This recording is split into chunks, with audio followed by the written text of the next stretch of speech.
Hey everybody, this is Russ from Retro Game Core. In a couple hours, I'll be getting my hands on the AYN Odin 2. Now, it's getting a little bit late in the day, so I'm not going to be able to test every single thing about the device, but all the same, I want to get a video out as quickly as possible, talking about some of those really important factors. Things like the controls and ergonomics, as well as the screen. So we'll be covering that in this video here, and then I'll spend about a week doing some deep dive testing, and we'll do an in-depth review. Now, the reason why I'm so excited about the Odin 2 is because it has the potential to really disrupt the handheld market. This is coming in at $299, which is a pretty expensive price, but it is a top-of-the-line Android device. In fact, it's going to blow just about any other Android device out of the water. And really, on paper, this device looks to be the perfect machine when it comes to emulation. We should be able to play upscaled GameCube and PlayStation 2 absolutely no problem, and depending on the amount of RAM that you pre-order with your device, you should be able to get some really good Switch emulation as well. Now, I'm not really sure what model I'll be getting here in the mail in a moment, but I will let you know as soon as we start this video and I have it in hand.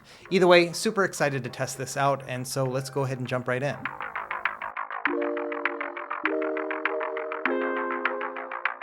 Okay, as a quick recap, the Odin 2 was first available on Indiegogo. The campaign itself finished a couple weeks back and they raised over $1 million. And they're expecting to send out their first batch of shipments in December of this year. Now, even though the campaign is over, they're still selling these units in what they're calling the in-demand phase. And there's 3 different models available. The first is the base model. This one comes in at $294, and this comes with 8 gigs of RAM and 128 gigs of storage. The middle tier is called the Odin 2 Pro. This is $370 with 12 gigs of RAM and 256 gigs of storage. This is the tier that I personally bought during the campaign, but then also the review unit that was sent to me today is an Odin 2 Pro. And then finally we have the Odin 2 Max. This one is $447 with a whopping 16 gigs of RAM and half a terabyte of storage. Personally, I think those specs are a little bit overkill, especially at that price, and so for me, the Pro or the base models are the ones to get. Anyway, flashing forward a couple hours, here is the box that arrived in the mail. And as you can see, I got the Pro model with the clear blue color. And as a quick disclaimer, even though this is a review unit, they're not seeing this video ahead of time and all opinions are my own. Inside the box, it's pretty simple. We have a spec sheet and a diagram, and some of the highlights of the specs are the fact that we have a Snapdragon 8 Gen 2. This is an 8-core processor with an Adreno 740 integrated GPU. In addition, we're looking at a 6-inch LCD panel with a 1080p resolution, and it has some really high specs like Wi-Fi 7, Bluetooth 5.3, and the battery is quite large. We're looking at 8,000 milliamp hours. Anyway, if you want to read more about some of the features of this device, I would recommend checking out that Indiegogo page, which I'll have linked down below. But let's get to the fun stuff and let's see what else is in the box. Inside we have a single USB-C charging cable, and really that's about it. So let's go ahead and open up the device itself. And yeah, I'm really happy with this transparent blue. In fact, this is the color that I also purchased myself. And honestly, I'm glad I did because I think this looks really sharp. I think it has a nice rich blue color to it. And the plastic does feel pretty nice. It's a little on the slick side, but overall, I still think it looks really good. The next thing I noticed is that the bumps here are much more significant than they were on the original Odin. And I think this is going to help when it comes to ergonomics. Other than that, the overall candy bar design here of the Odin 2 looks a lot like the Odin 1. There are some minor differences like the placement of the select and start buttons, and then also we have front-firing speakers. So let's go ahead and jump right into controls, starting with the analog sticks. Now these sticks we've actually seen before. They are almost identical to what we have found in the Retroid Pocket 2S. And I'm a big fan of these analog sticks. Not only are they relatively small, but they do stick out quite a bit and have a good amount of pivot and range. So already I'm happy with this change from the original Odin to the Odin 2.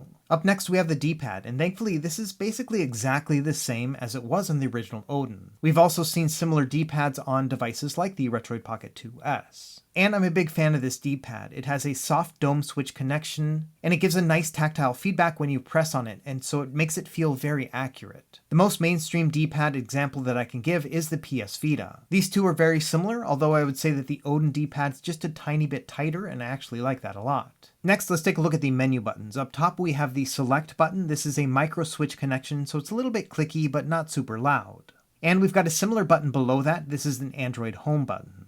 On the right side, we have a similar setup. We have our analog stick as well as an Android back button here on the bottom. And then on the top right, we have our start button. And all that's left on the right side is to talk about our face buttons. Now these were definitely one of the weak points of the original Odin. Well, I'm happy to see that they've made some big changes here with the Odin 2. Number one, it feels like they're using a softer rubber membrane pad, which means that it takes a lot less force to fully press down on each button. In addition, it feels like they've reduced the height of the button overall, which means that you're not going to be pushing it down so far, and the buttons are also rounded around the edges much more than they were before. So all in all, the improvements that we see here from the Odin to the Loki to the Odin 2 are actually really good. In fact, at this point, I don't think I have any complaints about these face buttons, which is a night and day difference between the original Odin and this one. Next, let's take a look up top. So we'll start with the left side. We have a micro SD card slot right here. And to the right of that, we have a micro HDMI port, which is going to be capable of a 1080p output. Further down the right, we have our volume up and down buttons, and then our power button, which also has a fingerprint sensor. I did a little bit of testing with this, and it seems to work pretty well.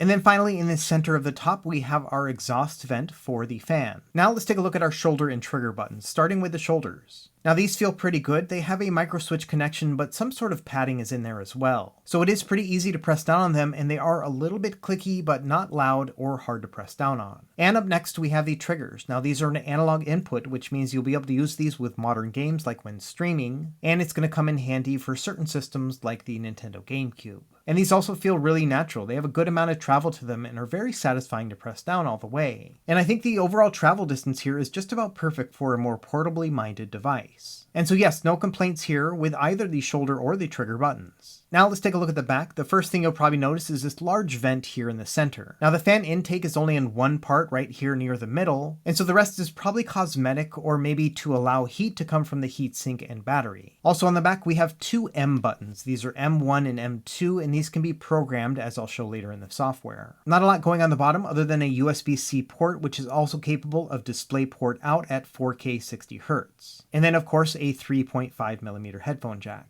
Next, let's talk about these grips and overall ergonomics. When it comes to actually just holding the device, this feels really well made. The grips are pretty form-fitting for your hands, but then also the roundedness of the device itself just makes it kind of sink perfectly into your palms. However, I would say that the placement of the controls here is not quite perfect. And I really only noticed this when I was reaching down for the D-pad. I think ideally, the best way they could have designed this is in a more V-shaped pattern. By that I mean that the D-pad and the right analog stick should have probably been inset a little bit more. And if possible, I think if they had been a little bit higher on the device too, just, kind of closer to that screen, it would have been a more comfortable experience. Now, there's not a lot of space here overall to work with, so I think in order to really pull that off, they may have had to try to make this device actually a little bit wider. And so I can see why they probably didn't want to do that, just because they didn't want to make the device even bigger than it was. And really, when it comes down to it, reaching for the D-pad with your thumb is not an uncomfortable experience, but it does kind of require you to shift your palm just a little bit to make it more comfortable.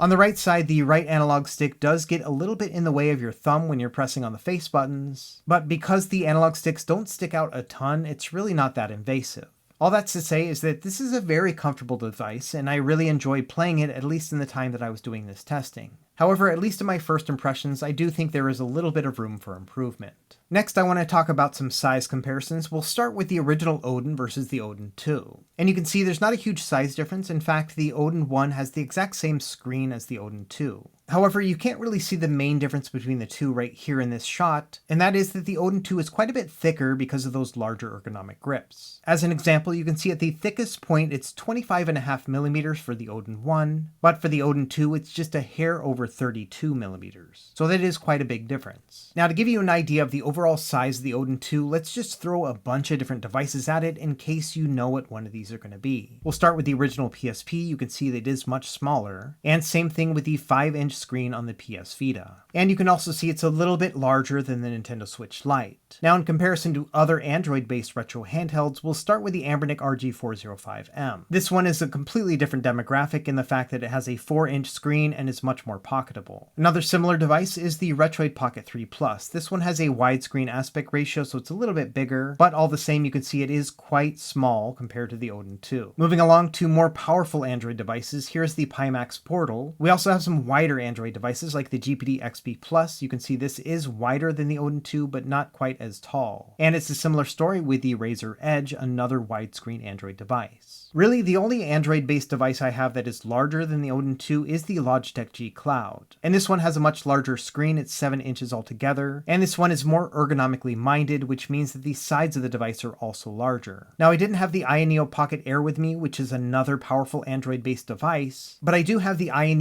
Air 1S here with me at the time of filming. This one has the same screen size as the AYN Pocket Air, so you can kind of get an idea of the size difference between these two. Now, for other comparisons, let's talk about a couple handheld PCs. We'll start with the GPD Win 4. This one has a 7-inch screen, but is much more compact. And then, of course, we have the big guys. So we'll start with the Asus ROG Ally. You can see this is quite a bit bigger than the Odin 2. And of course, the Steam Deck makes the Odin 2 look quite a bit smaller. In terms of weight, we're looking at 412 grams with my review unit, which makes it about 50 grams heavier than the original Odin, but then also about 50 grams lighter than the Logitech Cloud. So in terms of weight, I would consider this to be a bit of a mid-range. Next, we're going to turn it on and kind of walk through the software experience. And I can tell you right off the bat, the software environment is almost identical to the original Odin. And this will cover everything from the initial setup, which is identical to the old one, and even the launcher and user interface seems to be the same. So really, when we're talking about the Odin 2, we're mostly focusing here on the hardware and chipset upgrade. Anyway, once you get into the actual Android experience, you can see it's just going to be like any other tablet. But the most important thing is that we have access to the Google Play Store to be able to install our own apps. Now, two things of note are going to be the top-down swipe menu and then also our main Odin settings. In the swipe menu, we've got quite a few options that are similar to the Odin 1. For example, we have the same 3 performance modes available, and we also have the ability to turn on the LEDs. This device is unique in the fact that the transparent models actually have working LEDs. And as you can see, they are ridiculously bright. Also up top here, we have our fan controls, which are also the same as the original Odin. However, one thing that is new is the thing that they're calling charging separation. And I'm not really sure what this menu item will do. We'll have to investigate this one later. Other than that, the top menu seems to be very similar to basically any other Android device that you would find on the market today. Now, within the Android settings, there is an Odin settings option. And here you'll find all sorts of stuff specific to this device. In addition to changing out the LED lights, you can also change the color, and you have the whole rainbow spectrum right here. Now, one thing I would love to have here within the software is a brightness adjuster, because on these transparent models, the LEDs are so bright that I'm not sure many people will actually use them. Also, in these settings, you have the ability to change out your video output from the 1080p on the HDMI or the 4K output of the USB-C port. You also have the ability to change the AB and XY pattern within the software. Also within here, you can map these two back buttons if you'd like. Now let's do some quick software tests of the controls, starting with the analog stick dead zones. Number one of note, these are Hall sensor sticks, which means that you're not going to develop drift, and also they are very accurate in terms of placement within the grid. One thing I did note is that for some of these corners, it was hard to actually get all the way into the end. And so this might present a problem in certain games, but because it's so close to the edge, I don't think it's really going to be detected. Next, we'll do a quick D-pad test here, just starting with a fake contra test. Here I'm pressing down on the D-pad and then rocking left and right, and as you can see, it is not picking up those left and right movements. And this is exactly what I expected from this D-pad because this is how it behaves. It is a very accurate D-pad. For example, if we toggle left and right like this, you can see that the top and bottom are not being registered. That's a very good thing as well. And this is exactly how this D-pad behaves. If you want to go in a cardinal motion, it will, or if you want to register diagonal, it's also very easy. So no issues with the D-pad for me. Next, I want to test the range of the analog triggers. And this seems to be very accurate for me. When I press all the way down, it easily gets to 100. And as I'm pressing it down, it feels like when I'm at 25%, it's there, 50%, 75%, all of those feel very good. So we have a full range of motion, and the travel itself also feels very accurate. So again, no complaints when it comes to the inputs on these analog triggers. Next, I want to do an audio test here at 100% volume.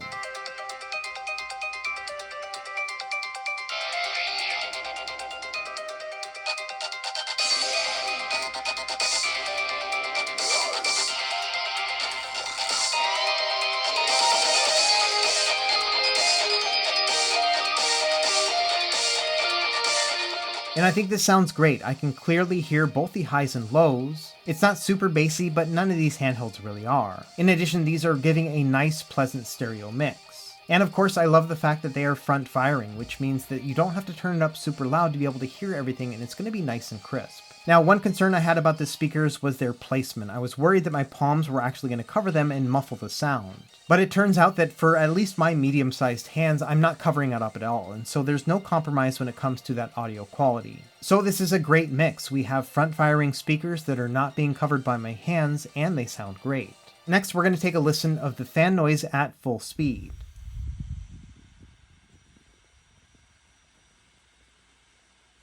And this is also impressively quiet. In fact, let me press some buttons at the same time so you can see the difference in noise.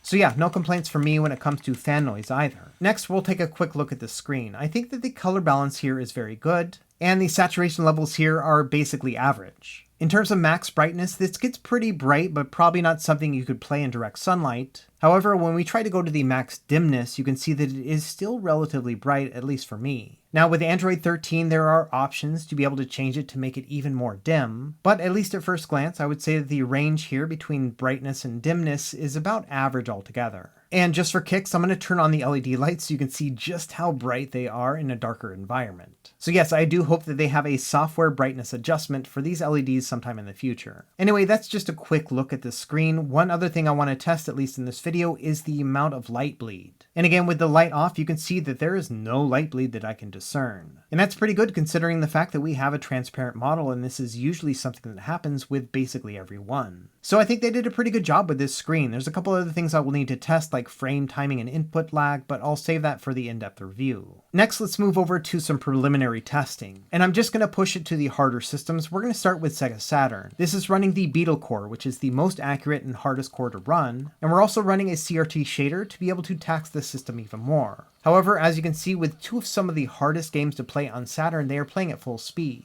And bear in mind that I'm not kicking in performance mode at all. This is just in the standard mode with the fan turned off. Up next, I want to test Nintendo 3DS. For this, we're using the official Canary build of the Citra emulator. I'm also running it with the Vulkan backend with asynchronous shader compilation. And as you can see, we're running this at a 4x resolution, which is the max resolution that this app can handle. And again, we're running at full speed with no dips whatsoever. And bear in mind that in all this testing, including all the high-end stuff, I didn't ever turn on performance mode. This is just at the standard mode. And so yes, in my preliminary testing, 3DS seems to work great. Up next, we have Nintendo GameCube. This one I'm using with the development version of the official Dolphin, and I'm running the OpenGL graphical backend to give us the most accuracy, even though it is more demanding. And for this, I'm running it at a 3x resolution, which is very close to a 1440p. Again, I'm only going to run the hard games, so here with F-Zero GX running absolutely no problem, no dips whatsoever. And same thing with what I consider to be the hardest GameCube game to play, which is Star Wars Rogue Squadron 2. I'm getting a little bit of dip here and there as shaders first compile, but overall I would still say this is a very smooth gameplay experience and 100% playable. So to me, this says that just about any GameCube game is going to be able to play at a 1080p or higher resolution. We're going to do a similar setup for PlayStation 2. Here I'm running the Aether SX2 emulator, again with the OpenGL graphical backend. And we're also running it at a 3x resolution with no hacks whatsoever. And as you can see, this is running at full speed. But the neat thing about this app is that it also allows for turbo. And the max turbo that's allowed is 300%, but you can see here when I actually turn it on, we are running at 300% speed with no slowdown. So not only can PlayStation 2 games play at a 3x resolution, which again is higher than 1080p,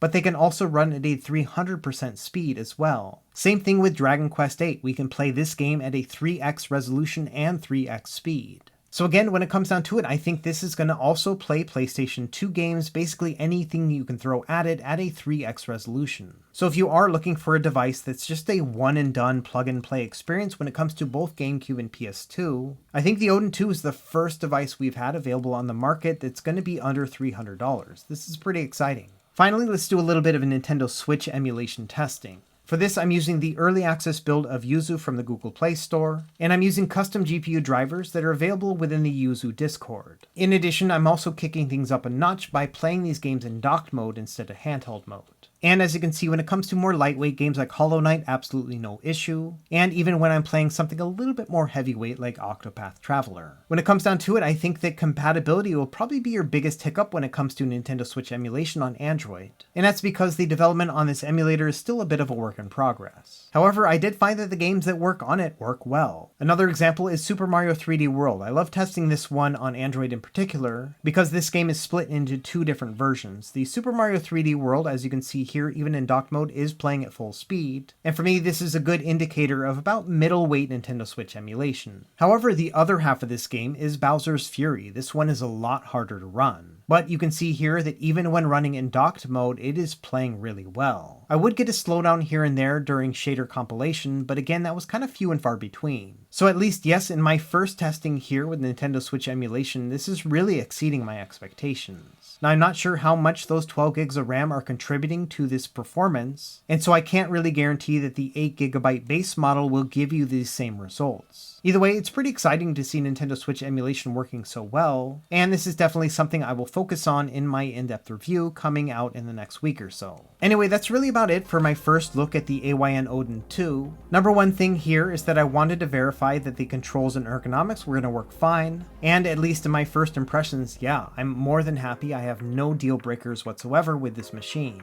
In addition, I'm very satisfied with the performance that we're getting here. At this point, it appears that this device can play any Android emulator that's available on the market and at a full speed. So in conclusion, if you've been waiting to pull a trigger on an Odin 2, I think from a performance and ergonomic standpoint, you are going to be just fine. The real question is going to be whether or not you're going to be willing to wait for that shipping time. Given the fact that we are 2 months out from its preliminary release and they're already sending out review units is a really good sign. And that does lead me to hope that most people who have already ordered the Odin 2 will likely get it before Christmas. So in the end, even though I haven't finished my in-depth review just yet, I'm still confident in saying that you will be very happy with the Odin 2 if you do pick one up. So if you are looking for a high-end emulation device, I think the Odin 2 is going to be a really good fit. Anyway, let me know if you have any questions in the comments down below, and be on the lookout for that in-depth review. I'll test all sorts of things in that video. As always, thank you for watching, and be sure to like and subscribe if you found this helpful, and we will see you next time.